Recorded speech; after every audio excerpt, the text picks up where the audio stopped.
আচ্ছা, আমি যেহেতু আপনি বাজেটের প্রসঙ্গ আনলেন, আমি এটা একটু বলতে চাইছি, জাতীয় নির্বাচন রোডম্যাপ এখনো ঠিক হয় নাই। মানে আসলে ইলেকশনটা কবে হবে, সরকারের শীর্ষ পর্যায় থেকে কখনো বলা হচ্ছে যে ডিসেম্বরে নির্বাচন হবে, কখনো বলা হচ্ছে যে জুনের পরে নির্বাচন পেছানোর কিছু নাই। তা অনেকে বলতেছেন যে না, ওই বিচার না করে, সেটা না করে, সেটা না করে বিচার করা যাইতে পারবে না। তো ক্ষমতার মেয়াদ না জেনে আসলে একটা অর্থ বছরে বাজেট করা তো নিশ্চয়ই একটা চ্যালেঞ্জের। 6 মাস পর না নতুন 1 বছর পর সরকার আসতেছে, সেটা আপনি কোনটা মাথায় রেখে আপনি এটা করতেছেন? আচ্ছা, আমি বলি, এটা অনেকে জিজ্ঞেস করেছে, সেদিন অর্থনীতিবিদরা আসছিল পরশুদিন, প্রফেসর রেহমান সোবহান সহ সমস্ত সিনিয়র অর্থনীতি। দেবপ্রিয় আসে নাই, কারণ যাক, প্রফেসর রেহমান সোবহান আসছে, অনেকে আসছে যারা, যাই হোক, সেখানে একই প্রশ্ন। তখন আমরা প্রথমত আমি বলি আমরা বাজেটটাকে রিভাইজ করি। রিভাইজ বাজেটটা এই কয়েকদিন আগে আমরা মন্ত্রণালয়কে বলেছি, দেশের রিভাইজ বাজেটটা আমরা খুব বেশি কিন্তু টিঙ্কারিং করি নাই। একটা বিষয় এসে করেছি যে বিষয় রাষ্ট্র আছে না, এডিপিটা যেগুলো প্রজেক্টগুলো আপনার একদম যাচ্ছে, 10, 12, 15 বছর হয়েছে, প্রোগ্রেস 2%, 4%, 5%, সেগুলো আমরা বলছি এখন আর এগুলো আমরা রিভিজিট করবো, এগুলো করবো না। সেটা planning minister doctor Wahidul Mohsin আমি বসে আমরা একাধিকবার বসে ঠিক করেছি। অর্থাৎ এডিপি সাইটটাকে আমরা প্র্যাগমেটিক করছি রিভাইজ বাজেটে।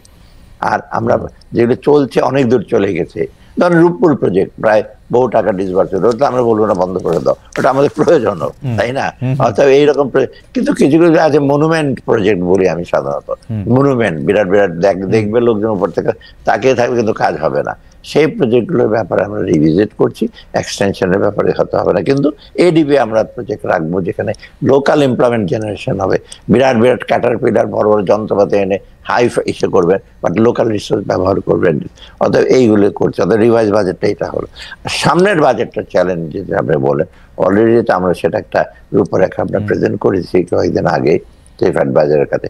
মেইনলি হলে আমাদের কতগুলো চ্যালেঞ্জ আছে এখন। একটা হলো মূল্যস্ফীতির ব্যাপারটা, তার মানে both supply side, demand side.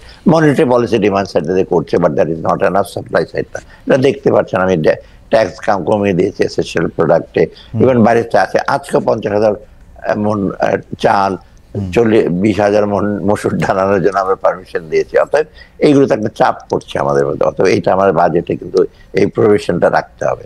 দ্বিতীয়ত হলো আমাদের আরেকটা ইস্যু হলো কর্মসংস্থান করা। কর্মসংস্থান করতে হলে তো আমার যেতে হবে, বিগ ইন্ডাস্ট্রিতে আছে, কিন্তু অন্য রয়েছে যারা বসে গেছে, যারা বিভিন্ন কারণে হয় না, যারা করাপশন না কিন্তু অন্য কারণে ম্যানেজমেন্ট প্রবলেম বা ডিস্টারবেন্স হয়েছে।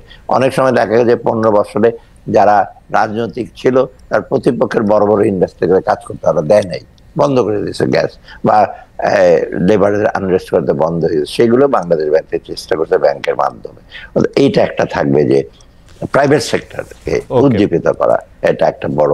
সেখানে সাথে কিন্তু আমাদের রিলেটেড হবে ট্যাক্স পলিসি। আমার একটা মানে আপনার কথা শোনা তো আসলে অনেক বেশি ইনফরমেশনও ইয়াও জানা যায়, মানে বিষয়গুলি বোঝাও যায়, কিন্তু আমি একটা সরল বিষয় আপনার একটু দৃষ্টি আকর্ষণ করতে চাই। আপনার কাছে কি মনে হয় একজন অর্থনীতিবিদ হিসেবে, এতদিন ধরে আপনি নানা পজিশনে আপনার বিশাল আপনি দায়িত্ব পালন করেছেন বাংলাদেশে, আপনার কাছে কি মনে হয় প্রফেসর ইউনূসের সরকারের মতো একটা সরকার থাকলে দেশের অর্থনীতির চালিকা শক্তি বা দেশের অর্থনীতির যে জোর সেইটা বাড়বে, নাকি একটা পলিটিক্যাল গভর্নমেন্ট আসলে সেটা একটু সহজ হবে? মানে আপনার হোয়াট ইজ ইউর টেক? যেমন আপনার সাথে যখন কথা বলতেছি তখন অনেকে বলতেছেন যে আমরা মনে করি যে প্রফেসর ইউনূসের সরকার অনেকদিন থাকা উচিত, অনেকে আবার মনে করতেছে না, আসলে পলিটিক্যাল গভর্নমেন্ট না আসলে অর্থনীতিটার মধ্যে যেটা হচ্ছে জোর পাওয়া সেইটা পায় না। আপনি কি মনে করেন আসলে? হ্যাঁ, আমি এটা প্রায় আমাকে প্রশ্ন, আমি বলি পলিটিক্যাল গভর্নমেন্টের বিকল্প নেই, এটা আপনি জানেন, এটা তো ডেফিনেটলি আসতে হবে ইলেকশন।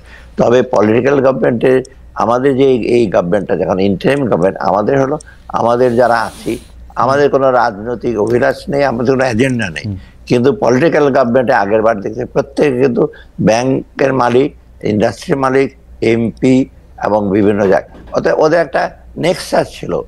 সাধারণ মানুষ এটা কিন্তু, ওরা অনেকে বলে অলিগার আদার, অনেক কিন্তু কোনো চান্সই পারে, কিন্তু এইটাতে এটা নাই। অর্থাৎ একটা সুবিধা কি, আমরা ওইটাকে আস্তে আস্তে আমরা ভাঙতে চেষ্টা করছি, এটা ডেফিনেটলি আমরা করব। তবে এখন কিছু কিছু জিনিস আছে আমার মতে, যেটা কিছু আমি যেটা সবসময় বলি, আমার কিছু কিছু জিনিস ইমিডিয়েটলি আমরা করব, এবং সবগুলো জিনিস হয়তো আমরা ডিসেম্বর শুরু করে দিয়ে যাব, কিন্তু আমরা ছাপ রেখে যাব, ফুটপ্রিন্ট।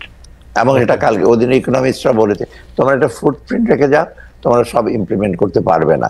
এবং সেটা সিলেক্টিভ জিনিস দেখছি, বড় বড় এই যে ধরেন ব্যাংকিং আইন সংস্কার বা আরো বিরাট বিরাট সেইগুলো এগুলো করা অনেক সময়ের ব্যাপার, অতএব পলিটিক্যাল গভর্নমেন্ট সেটা করতে পারে। তবে পলিটিক্যাল গভর্নমেন্ট এসে যদি আমাদের যদি পজিটিভ কাজগুলো যদি ওরা না ক্যারি আউট করে বা নিয়ে সামনে না যায়, তবে কিন্তু আরেকটা ডিজাস্টার হবে। কারণ পলিটিক্যাল গভর্নমেন্ট অনেক রকম থাকবে। আমরা চেষ্টা করছি, আমি সেজন্য বলি, আমি অনেক তাদের পলিটিশিয়ানদের সামনেই বলছি, বিশেষ করে বিএনপির পলিটিশিয়ানদের সামনে, যে আমরা একটা ফুটপ্রিন্ট রেখে যাব। সবটা হয়তো করতে পারবো না, কিছু কিছু ইমিডিয়েটলি যেমন এনবিআর সেপারেশন করবো, তারপর বাংলাদেশ ব্যাংকের ব্যাংক রেজুলেশন একটা অ্যাক্ট হবে কয়েকদিন পরে, অ্যাসেট গুলি কিভাবে রেজুলেট পয়সা কি রাখবে, কোন ব্যাংক থাকবে না, এগুলো কিন্তু এর মধ্যে ডিসেম্বর মধ্যে আমরা শুরু করবো। এবং ইউনুসও বলছে যেটা আমরা এটা করতে হবে, এগুলো বাকিগুলো আমরা করতে হয়তো একটু সময় লাগবে, সেগুলো হয়তো আগামী গভর্নমেন্ট করবে।